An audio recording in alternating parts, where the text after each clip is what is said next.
네, 여러분 안녕하세요. 수정쌤입니다.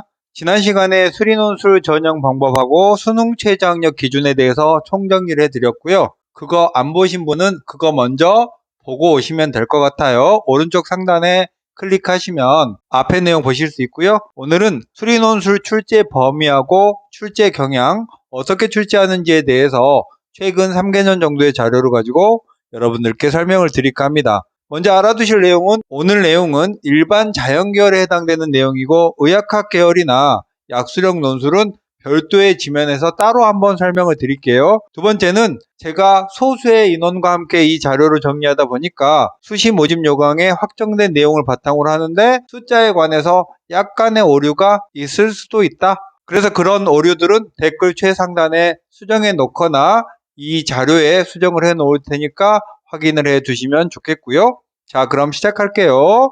첫 번째 수리논술 출제 범위는 자연계열 수리논술의 출제 범위는 기본적으로 고1의 수학과 수학원, 수학2까지가 기본적인 범위입니다. 그런데 여기서 인서울의 중위권 이상의 대학은 미적분이 추가돼서 사실상 수리논술 대학의 논술 출제 범위는 고1 수학, 수학원, 수학2, 미적분까지가 기본 범위이고 건동응 이상의 상위권 대학으로 가면은 확통과 기하까지 포함되는 고교과정의 전범위가 시험 범위다. 요게 크게 요약한 내용이고요. 또 하나는 출제 범위와 실제로 대학들이 자주 출제하는 단원이 일치하는 건 아니다. 요것도 하나 기억해 두시면 좋을 것 같습니다. 첫 번째로 전범위인 대학, 미적분 확통 기하까지 전범위인 대학은 연세고려, 한양, 서강, 중앙, 경희, 시립, 이화여대, 건국대, 동국대, 홍익대까지고 이 중에서 서강대 같은 경우에는 두 문제를 출제하기 때문에 확통 기하를 모두 내지는 못할 것 같고 확통을 낸다면 기하를 안 내거나 기하를 낸다면 확통을 안 내거나 이렇게 선택적으로 출제를 하는 대학이고요. 이화여대는 확률과 통계나 기하를 안 좋아해요. 그래서 확률과 통계는 거의 최근에 5년 이내에 내본 적은 없고 기하를 낸다면 약간의 기하에서 쓰이는 도형의 이름 정도와 약간의 개념 정도를 쓰니까 거의 확통기하에 부담이 없는 대학이라고 알아두시면 될 것 같고 건국대도 4문제를 출제하는데 확률과 통계나 기하는 선택적으로 한 곳만 내는 그런 성향을 최근에 보이고 있는 대학이고요. 광운대가 확통까지 시험 범위인데 좀 독특한 대학이죠. 광운대의 네임밸류에 비해서는 출제 범위가 조금 넓은 편인데 재작년까지는 경우의 수 확률까지 단원에서 출제를 했는데 작년에는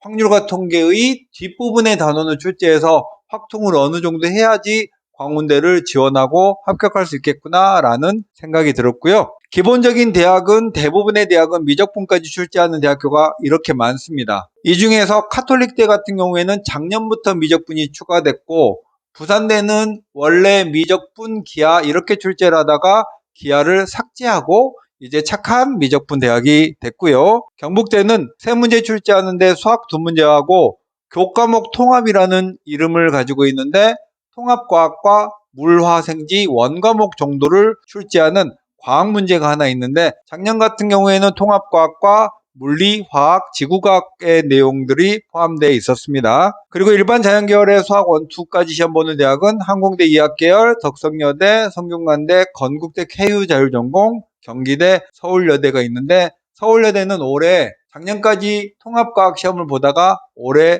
수리논술로 바꾼 대학이 되겠어요. 그러니까 여러분이 확률과 통계나 기하를 보는 상위권 대학이나 광운대를 응시할 때는 내가 확통을 어느 정도 이미 해놨는지 내신으로 대충 했는지 안 했는지 이런 걸 따져서 앞으로 공부할 것까지 염두하고 논술 지원도 하고 논술 공부도 해야 되는 상황이죠. 그 다음은 여러분이 수리논술을 공부하기 앞서서 대학이나 수준을 선택할 때 그 대학의 문제가 어떤 형태인지 모르고 그냥 덤비다가 보면은 입문했는데 연대는 좀 무리 같아요. 이렇게 시작했다가 포기하는 일이 많기 때문에 미리 그 대학의 논술 수준이나 차이를 고려해서 시작을 해보시라고 제가 정리를 해봤는데 이게 어느 교과서에 있는 이름이 아니라 제가 이름을 지었어요. 추론형 논술은 뭐냐면 주어진 규칙적인 조건을 이용하여 n항이나 2n항이나 이렇게 n으로 표현되는 미지의 항까지의 계산을 하거나 아니면 엄청 많은 계산을 하면서 규칙성을 추론해서 정리하는 문제, 수능적 계산을 하고 난 그 결과에 대해서 순서상을 세서 추가적으로 생각을 깊이 해야 되는 이런 문제, 이런 문제들을 추론형이라고 하고 상위권 대학이나 의학학 계열에서 주로 이런 문제가 일부 있고요. 전통적인 논술형이라는 건 새롭게 함수를 구간에 따라 분류하는 이런 문제, 최대 최소 문제, 도형 문제 이런 문제들이 스타일이고요. 수능에서는 출제하지 않는 단원이나 내신형의 문제, 수학적 기납법의 증명 문제라든지 이런 거 말이죠. 소문항 사이가 연결관계가 매우 강한 계단식 문제, 수능적 개념에 대해서 증명을 간단히 요구하는 이런 형태를 전통적 논술형이라고 제가 이름 붙여놨어요. 제시문 해석형은 긴 제시문에 어떤 상황들이나 도형 뭐 이런 거 수학 내외적인 상황들을 제시해 놓고 그 정의대로 소문항에서 계산을 해보는 이런 문제입니다. 약간 창의적이고 수학의 바깥에 있는 그런 문제들도 있고요.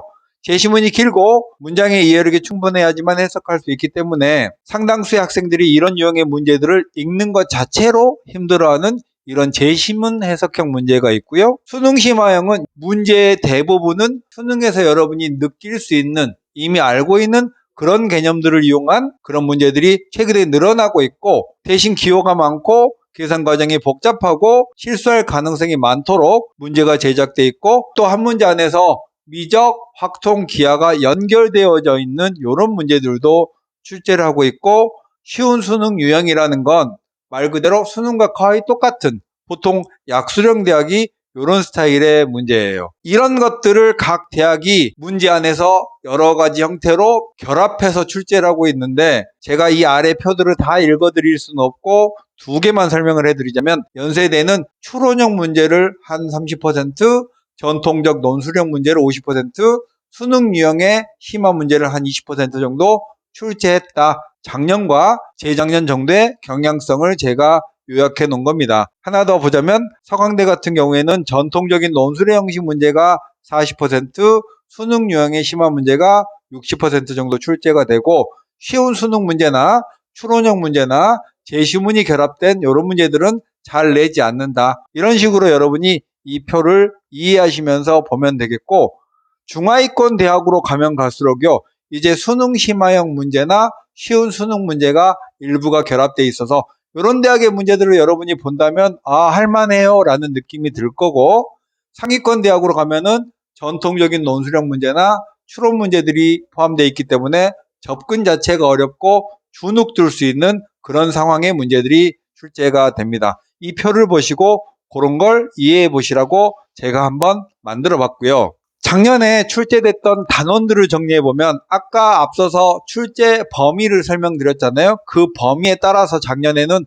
어떻게 실제로 출제를 했는지를 각 대학들의 문제를 풀어보고 요약 정리를 해 놓은 거예요. 난도는 2는 수능 3점 정도, 3은 수능 쉬운 4점 정도, 4는 수능의 14번이나 21번 정도, 5는 수능에서 가장 어려운 문제 수준, 6은 수능 유형이 완전히 아닌 이런 스타일인데 이번 시험에서는 그런 문제는 거의 없었고요. 연세대를 보시면 고1의 수학도 출제를 했고 미적분 확통 기하를 출제했는데요. 이 숫자가 두 개인 건 두 문제 정도를 출제했다는 뜻이고, 그럼 미적분은 5문제를 출제했겠네요. 숫자 하나하나는 4가 난도, 3이 난도인 이런 문제를 출제했다. 그러니까 작년 문제로 보면 연대는 미적분을 중심적으로 많이 냈고, 미적분에서도 난도가 어려운 문제, 기하도 어려운 문제인데, 이 난도가 5라는 건 기하의 수능 최고 난도보다 더 어려운 수준으로 출제를 했다라는 거죠. 반면에 고려대는 미적분 확통 기하 위주로 연대보다는 약간 낮은 난도의 문제들을 많이 출제했다. 한양대는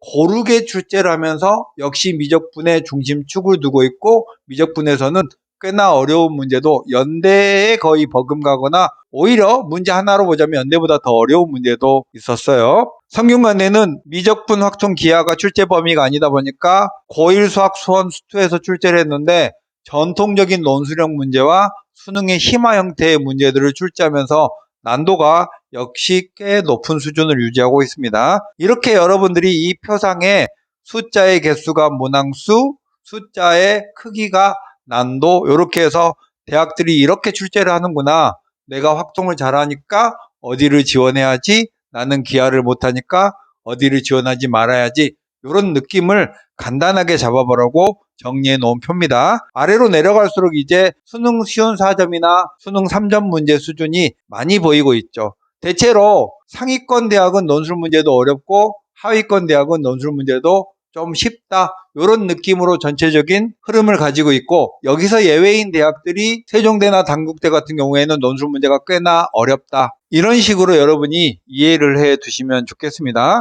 여러분이 논술 문제를 실제로 공부할 때요, 논술 문제의 난도를 보고 공부할 건지 말 건지를 결정할 필요는 없습니다. 모든 논술 시험은 그 대학의 이름을 보고 학생들이 지원하기 때문에 대학의 수준은 높은데 논술 문제가 쉽다 이러면 합격점이 올라가는 거고, 대학의 수준은 낮은데 논술 문제가 어렵다고 하면 합격점이 내려가는 거예요. 그러니까 문제를 보고 대학을 선택하는 게 아니라 내가 확통기하를 했는지 안 했는지의 여부와 내가 어느 정도 수준의 대학을 지원하고 공부할 거냐가 더 중요하다는 말씀 드리고 싶고요. 여기 마지막 이야기는 각 대학들의 시험 시간과 대문항이 몇 개인지 이런 것들을 분류해 봤는데, 고려대 같은 경우에는 80분의 시험을 보면서 내문항이고 소문항 기준으로는 한 8문제쯤 되니까 정말 바쁘죠. 고려대 문제는 문제 자체가 고려대의 수준에 비해서 어렵지는 않은데 문항수가 많으니까 시간의 압박을 많이 받는 대학이고, 반대로 서울시립대 같은 경우에는 대문항 4개지만 120분이고 소문항이 없어요. 그러니까 고려대랑 난도는 비슷한 느낌이지만 서울시립대가 상대적으로 시간이 많으니까 합격 점수도 조금 더 올라갈 걸로, 그런 느낌으로 이 표를 보시면 이해가 되실 겁니다. 이 표 안에서 설명하고 있지 않은 내용은 대문항이 2개지만 그 안에 소문항이 몇 개 있느냐 이런 것들이 있는데, 거기까지 가면 너무 세세하니까 여러분이 작년 기출문제를 한번 보시면 이해가 더 쉽게 되실 거예요. 결론을 말씀드리겠습니다. 수리논술의 출제 범위, 출제 유형은 굉장히 중요한데 학부모님들이 오해하시면 안 되는 게, 각 대학마다 고유한 출제 유형이 있고 각 대학마다 따로 뭔가 배워야 될 그런 게 있는 건 아니에요. 대부분의 대학들은 상위권 그룹, 중위권 그룹, 하위권 그룹으로 문제를 출제하는 외적인 형식은 대학마다 약간의 고유성을 가지는데, 문제의 내용 자체는 상위권끼리, 중위권끼리 이렇게 서로 몇 년의 시차를 두고 막 돌아가기 때문에 내가 이화여대를 준비하기 위해서 이화여대만의 무엇을 공부할 필요는 없고, 중경외시 상위권 대학의 문제들을 많이 풀어보면 이화여대에게 충분한 도움이 되고, 또 서강대 준비를 할 때도요, 연대나 한양대나 성균관대의 문제를 풀어보는 게, 물론 그것보다 서강대의 2, 3개년 정도의 기출문제는 풀어봐서 서강대의 외적인 형식을 익혀두는 건 좋겠지만, 내용적인 면에서 어느 대학이 몇 년째 막 고정되어 있는 건 아니고 계속 유동적으로 움직이기 때문에 공부하는데 주변 경쟁대학의 문제를 많이 풀어보는 게 훨씬 시험장에서 아이디어 획득에 더 유리하다, 이렇게 말씀드리고 싶습니다. 설명을 열심히 드려봤는데 이 이외에도 궁금하신 내용들은 댓글에 질문을 주시면 제가 아는 한 열심히 답변을 드리겠고요. 오늘 내용이 좋으셨으면 이제 구독 한번 눌러주실 때도 됐죠? 자, 오늘은 여기까지 하겠습니다. 안녕.